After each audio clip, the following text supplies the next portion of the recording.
लेकिन मछली का, भगवान का नहीं, तो उसका उद्धार हो गया क्या? ये तुकाराम जी की बात है। अगर तुम्हें ऐसा भ्रम हो गया हो कि कोई एकांत गुफा हो, घुस जाऊं बस वहां भगवत प्राप्ति हो जाएगी, तो चूहा और सांप रात दिन बिल में रहते, इनको भगवान की प्राप्ति हो गई क्या? तुकाराम जी से जब प्रश्न किया गया कि क्या गृहस्थाश्रम में भगवान की प्राप्ति ऐसे हो जाएगी जो विरक्तों की हो जाएगी? बहुत ध्यान से सुनिए, सिद्ध संत है, वो कह रहे हैं कि पागल मत बनो, भगवान की प्राप्ति भगवान के भजन करने से होती, वो गृहस्थी में भी हो जाएगी। अगर तुमको लगता है कि वन में रहने से भगवान मिल जाते हैं, तो हिरन को मिल जाते, खरगोश को मिल जाते, बाघ को मिल जाते, सब ब्रह्म प्राप्त हो जाते।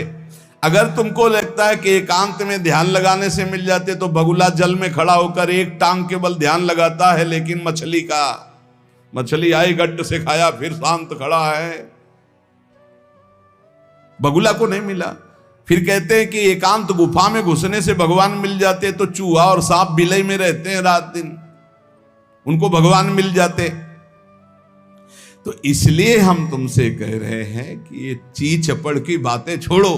तुकाराम जी कह रहे हैं घर में विट्ठल का मंदिर बना, घर को ही विट्ठल का मंदिर बना, ठाकुर विराजमान करो, आप सेवक हो जाओ, बढ़िया भोग लगा के पाओ, नाम कीर्तन करो, कथा वार्ता करो, अपने कर्म को भगवान को अर्पित कर दो, भगवान की प्राप्ति हो जाएगी। बहुत सहज है गृहस्थ में भगवत प्राप्ति करना।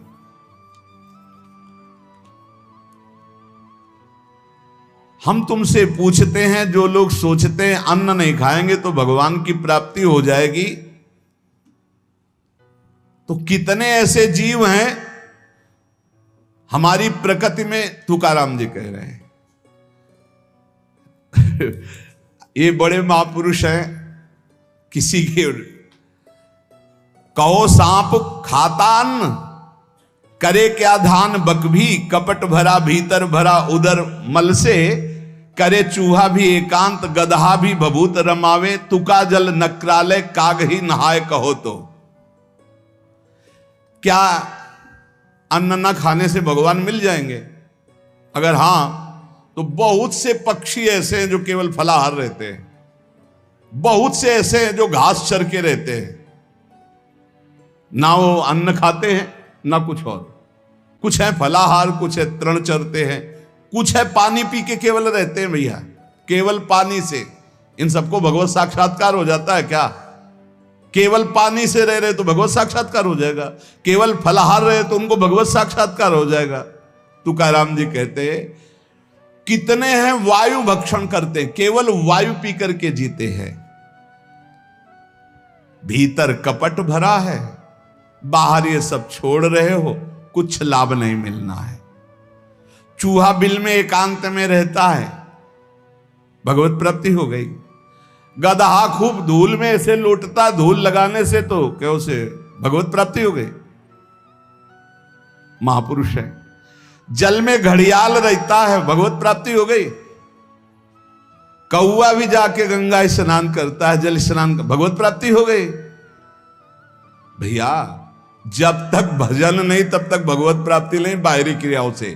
तुकाराम जी कह रहे हैं तुम्हारे हृदय में बुराई भरी हुई है और बाहर से साधु का वेश बनाए हो तो तुम्हें भगवत प्राप्ति हो जाएगी।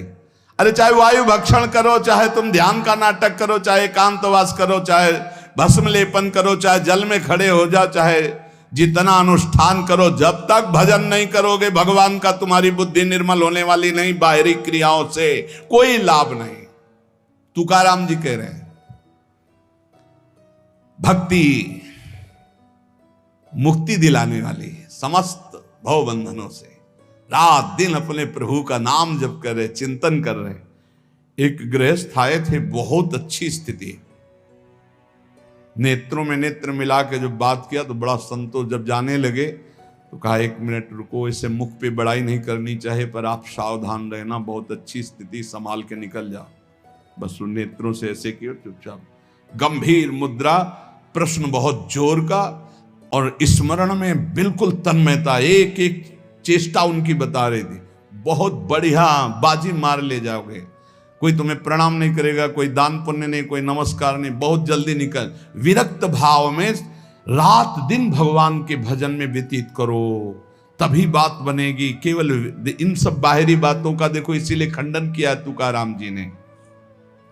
जो विरक्त अपनी देह को घृणित समझकर त्याग देता है, देह के राग का, बलमूत्र का भान क्या इसमें, वो महासुख को प्राप्त होता है। इससे ज्यादा प्यार करने की जरूरत नहीं है। जो इस देह से ज्यादा प्यार करते हैं वो सीधे नरक का रास्ता तय कर लेते हैं। बहुत संभल के चलने की जरूरत है। इस देह के राग को मिटाने के लिए ही तो भगवत मार्ग में चले, चाहे गृहस्थ हो चाहे विरक्त। तुम अपना स्वभाव बनाओ आत्म कल्याण के लिए। शरीर को ज्यादा सुख दोगे, ज्यादा सुख भोगोगे तो नरक का रास्ता पुष्ट कर देगा। और शरीर का त्याग भी नहीं करना है कि मतलब, क्योंकि शरीर के बिना भजन नहीं होगा, शरीर के बिना साधना नहीं होगी। तो उचित खिलाओ पिलाओ, उचित विश्राम और खूब भजन और सतमार्ग की चेष्टाओं की। इसको इतना भजन कराओ कि इसका भाव ही नष्ट हो जाए कि मैं शरीर हूं। तुकाराम जी कहते इसमें संदेह नहीं। वैराग्य की बातें करने से वैरागी नहीं हो जाता। जब सुंदर सुंदर भोग, सुंदर सुंदर रूपवान भोग शरीर के सामने उपस्थित और भोगने की इच्छा ना हो, उसका नाम वैराग्य है।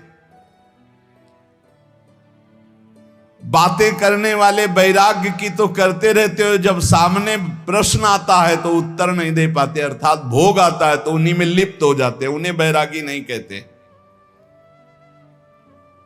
इसीलिए हम कह रहे हैं कि अपने मुख से नाम नाम नाम, निरंतर नाम जप करो। यदि मुख नहीं नाम जप रहा तो ये जिह्वा टुकड़ा है मांस का, और मुख जो है मांस का एक कुंड मात्र है। नाम जप करो, सदगुरु प्रदत्त नाम जप करो। तुका कह रहा है सदगुरु की महिमा। सदगुरु कोई मनुष्य नहीं है। चितनासी न लगे बेल काही, तया न लगे मूल, वाचे सदा सर्वकाल राम कृष्ण हरि गोविंद। गुरुदेव ने जो नाम दिया है वो कोई मनुष्य नहीं, वो साक्षात राम कृष्ण हरि ही है। बंदो गुरुपद कंज कृपा सिंधु नर रूप हरि। उन्होंने चिंतन के लिए तुम्हें जो दिया है, सारा समय उस चिंतन में लगा दो। अमूल्य है तुम्हारा जीवन। हर समय राम कृष्ण हरि गोविंद नाम जिह्वा पर बना रहे।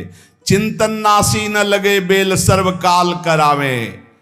चिंतन के लिए कोई समय नहीं है ऐसा कि हम नहा धो के फिर चिंतन करेंगे। अगर शौचालय में ही मृत्यु हो गई तो हर समय नाम जप, हर समय नाम जप।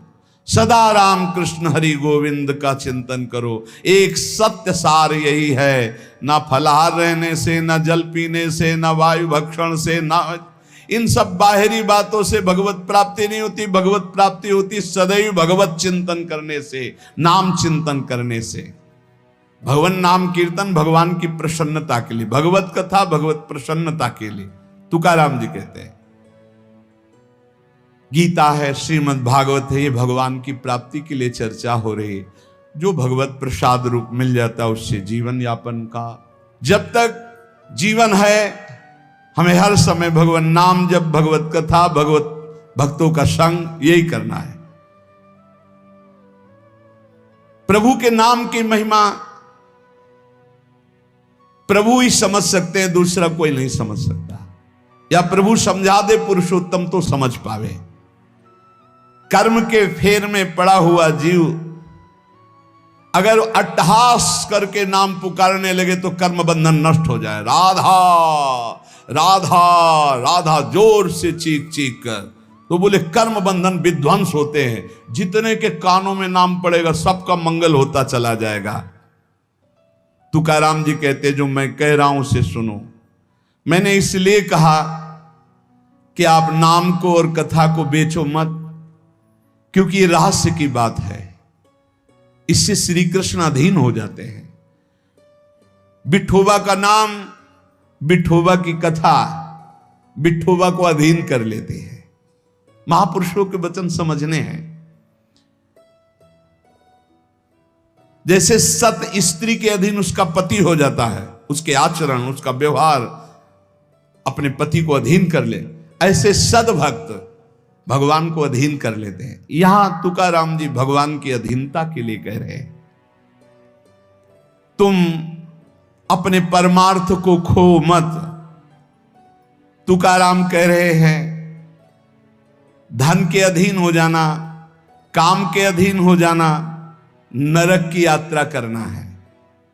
इसलिए विठोबा के अधीन हो जाओ, रात दिन नाम कीर्तन करो, तुम्हारी वांछा पूर्ण हो जाएगी, तुम्हारी मनोकामनाएं पूर्ण हो जाएंगी। मदारी का बंदर वैसे नाचता जैसे मदारी नचाता है, ऐसे उमादार जो सिद्ध की नाई सबई नचावत राम गोसाई। उनसे प्रार्थना करो, तुम्हारा नाचना बंद हो जाएगा माया का, दूसरा कोई नहीं रोक पाएगा, क्योंकि इस नाचने का रिमोट उन्हीं के हाथ में। मामे वे प्रपद्यन्ते माया में ताम तरंती थे। कभी भी उपासक भेद मत में पढ़कर तर्क वितर्क न करे। हरि हर सब एक हैं, हरि हर सब एक हैं। जैसे पीछे कहा था ठाकुर ठाकुर सब एक है, संत संत सब एक, और जो संतन का सेवन करे सो जागे शुद्ध विवेक। ऐसे यहां कह रहे तुकाराम जी के हरिहर में भेद नहीं है। जो भेद फैलावे, लड़ाई झगड़ा करे, ऐसे से दूर रहना। मिठास में चीनी है, चीनी के खिलौने बने हैं, एक सवार बना हुआ है, एक घोड़ा बना हुआ है। दोनों में चीनी क्या कम है क्या? बराबर चीनी है। चाहे घोड़े से शुरू करो तो मिठास, सवार से शुरू करो। दीपावली में आते ना बने, ऐसे ही चराचर जगत में सेवक स्वामी बना वही सच्चिदानंद है। हरिहराम भेद नाही नका करुम वाद, एक एकाचे हृदयम गोडी साखे रेचे ठाई। जहां हरिहर में कोई भेद करके निंदा करने लगे, वहां से कान में अंगुली डाल के चल देना चाहिए। एक ही ये परम तत्व है। ये झूठ मूठ अज्ञानी जन बहस करते रहते हैं, इनके हृदयों में बिल्कुल भगवदानंद की मिठास नहीं है। इनकी बातें नहीं सुननी चाहिए। भेद करने वालों की दृष्टि में जो माया का पर्दा लगा हुआ है, भक्तों की दृष्टि में वो पर्दा नहीं होता। वो बेपर्द देखते हैं कि सर्वत्र एक ही भगवान विराजमान है। जो सर्वत्र एक ही भगवान विराजमान ऐसा मान लेते हैं, उनके आगे पीछे दाएं बाएं भगवान की रक्षा शुरू हो जाती है। ध्यान रखना। जो सर्वत्र अपने भगवान को देखते कि सब रूपों में मेरा ही भगवान है, तो कह रहे देवु उभा मांगे पुंडे उगवी कोंडे संकटा। कोई संकट उसे छू नहीं सकता। चारों तरफ से भगवान की सुरक्षा रहती है उस भक्त के जीवन में। विश्वास करो इस बात पर, चारों तरफ से भगवान सुरक्षित रखते हैं। और जो सदैव संतों का स्तवन करके भगवान का भजन करता रहता है, उसमें कोई ऋण नहीं रह जाता। यह भी एक प्रश्न आया था कि देव ऋण, ऋषि ऋण, मातृ ऋण, पितृ ऋण, इनसे कैसे ऋण हुआ जाए। क्या कह रहे हैं तुकाराम जी? जो संतों का स्तवन करता है, उसके हृदय में भक्ति होती, जो भगवान का भक्त होता है, उसका कोई ऋण नहीं रह जाता, सब ऋण मुक्त हो जाते हैं। एकादशी स्कंद में भगवान श्री कृष्णचंद्र जी ने उद्धव जी से कहा है, जो मेरा अनन्य भाव से निरंतर चिंतन करता है, उसे मैं सब ऋणों से मुक्त करता हूं। देव ऋण, ऋषि ऋण, पितृ ऋण, मातृ ऋण, इनसे उऋण होने के लिए प्राणपन से श्री हरि के चरणों का चिंतन करो। जैसे जैसे कोई भगवान का ध्यान करता है, तो भगवान का प्रभाव उसमें उतरने लगता है। चाहे वो सगुण चाहे निर्गुण, जैसा चाहे वैसा साक्षात्कार कर लेता है। ये बहुत बड़े महापुरुष के वचन हैं, बहुत ध्यान से सुनो, पकड़ो। तुम्हें किसी के आगे घिघियाने की जरूरत नहीं, भगवान का स्मरण करने की जरूरत है, भगवान का ध्यान करने की जरूरत है। जैसे जैसे कोई भगवान का ध्यान करता है, तो भगवान के सब सद्गुण उसमें आने लगते हैं। चाहे वो सगुण साक्षात्कार करना चाहे या निर्गुण साक्षात्कार, उसमें योग्यता आ जाती है। ज्ञाने विठ्ठल ब्रह्मो नवे त्वाचे बोलो नाई कावे। महाराष्ट्र भाषा में कहते हैं मेरे तो सर्वस्व ब्रह्म विठ्ठल भगवान है, तुकाराम जी कह रहे हैं। अब मुझे किसी की बात सुनने की जरूरत नहीं है कि ब्रह्म कौन है, मेरे तो विठ्ठल ब्रह्म है। जो वाणी से अगम्य है मैं उसकी स्तुति क्या करूं? वेद भी जिसकी नेति नेति कह के चर्चा करते हैं, मैं उसकी क्या चर्चा कर पाऊं? पर मेरी वाणी को नशा हो गया है उनकी चर्चा करने का। आहा, मेरी वाणी को नशा हो गया, बिना उनकी चर्चा किए, बिना कीर्तन किए, बिना गुण गाए हमें चैन नहीं पड़ सकता। कोई ना हो तो ठाकुर जी को श्रोता बना के सुनाने लगो, ऐसा नशा होना चाहिए। सुनो, अपनी चर्चा आप ही सुनो, ठाकुर जी के सामने बैठ जाए और वाणी लेकर उन्हीं की चर्चा उन्हीं को सुनावे। संसारिक आदमी कर्मेंद्रियों से प्रेरित होकर कर्म करता है, वासना से प्रेरित होकर नाना प्रकार के सुख दुख भोगता है, पर हम कायिक, वाचिक, मानसिक केवल अपने विठ्ठल के लिए कर्म करते हैं। ये बात समझो। संसारिक आदमी कर्मेंद्रियां भाग रही भोगों की तरफ, कर्म करता है, पाप या पुण्य, सुख या दुख भोगता है। लेकिन भक्त कायिक, वाचिक, मानसिक अपने प्रभु को सामने रख करके चेष्टा करता है और उसका कोई ठौर ठिकाना प्रभु के सिवा कोई है नहीं। और प्रभु आनंद सिंधु है, वो हर समय आनंद में मस्त रहता है। कहीं किसी और का प्रयोजन नहीं रह गया है। तुकाराम जी के सब जगह विठ्ठल तू ही तू मुझे दिखाई दे रहा है। तन, वाणी, मन ये सब तेरे चरणों में अर्पित हो चुके हैं। भगवान अब मेरा कुछ नहीं बचा, केवल आप ही मेरे बचे। ये हम लोगों के लिए आदर्श वचन है। हमें ऐसा होना है, प्रभु के सिवा हमारा कोई नहीं। अभ्यास बल में बहुत बड़ी ताकत है। अभ्यास बल हो जाए तो व्याघ्र और सर्प को भी अधीन किया जा सकता है। व्याघ्र बाघ को और सर्प को, अभ्यास बल।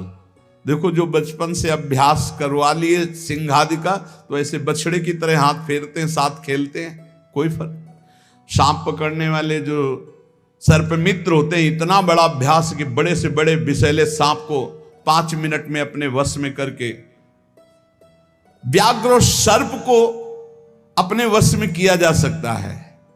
अभ्यास से विष को पचा लिया जाता है। जब उड़िया बाबा ने सुना कि एक महात्मा 10 ग्राम संख्या जहर रोज खाते हैं, तो कहा इसमें तो 10 आदमी मर जाए, ऐसा हो ही नहीं सकता।